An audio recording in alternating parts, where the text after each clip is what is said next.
This gentleman right here. Yeah, please. Thank you. And then we'll go right behind you, and then we'll bring it back up here.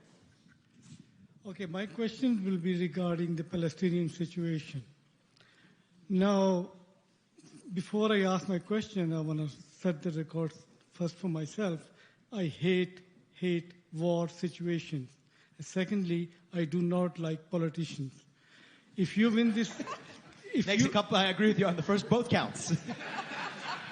If you win this election, you're going to be a politician, and probably I won't like you either. That's fair. All right. Now, Palestinian situation, everybody is calling it a Hamas situation, which is totally wrong.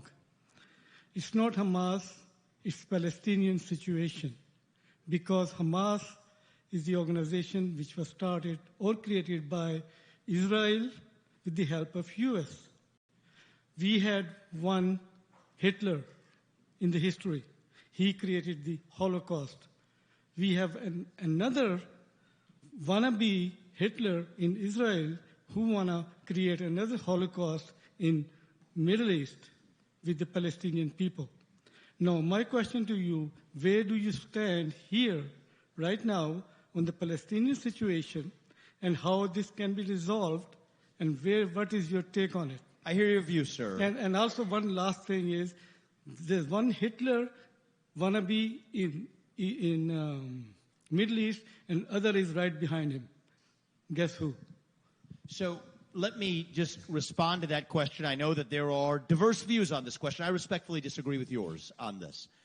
I think it is wrong when we in the United States or in the UN or anybody else create a false equivalence between Israel defending its own homeland versus the behaviors of the terrorists who target Israel. So I reject the comparison, and I think I'll just speak candidly. You shared your view, I'm going to share mine. I think it is offensive to compare the current prime minister of Israel to Hitler. I think that is way off base, and I deeply disagree with that. That is wrong. Now, let me say something further. I say it without apology. Israel has the absolute right to defend its own homeland.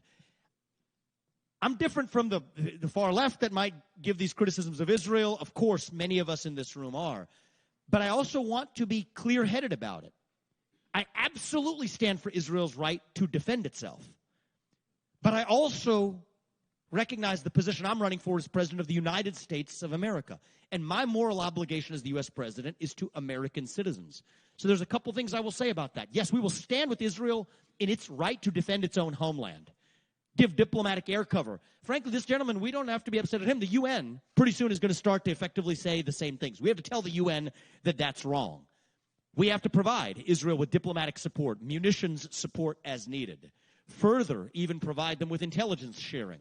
Get to the bottom of that intelligence failure, frankly, both in the U.S. and Israel, that allowed this to happen.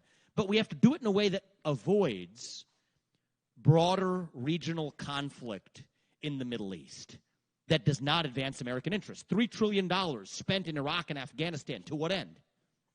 The Taliban is still in charge in Afghanistan 20 years later.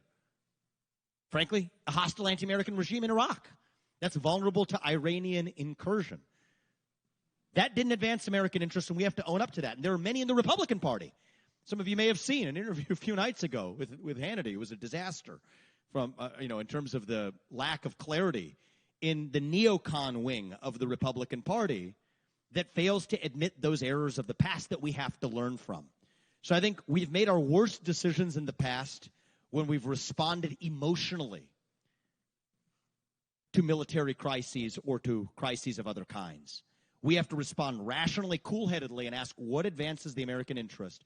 And then the one point I will make is yesterday I was at Eagle Pass in Texas on the southern border. Last Saturday, exactly a week ago from right now, I was in Pittsburgh on your northern border in New Hampshire, taking a look at the wide-open border with Canada.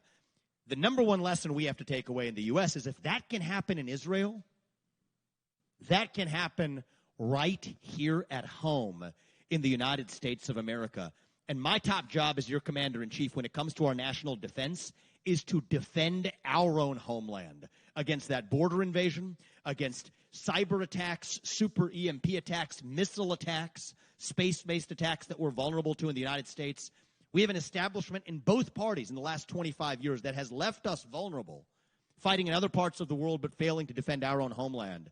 And that's my job as your next president, while honoring our relationships with our allies. And I think that's the kind of rational, non-emotional, cool-headed approach we're going to need in the next commander-in-chief, and that's the way I'm going to lead as your next president. We'll go right behind you. Thank you.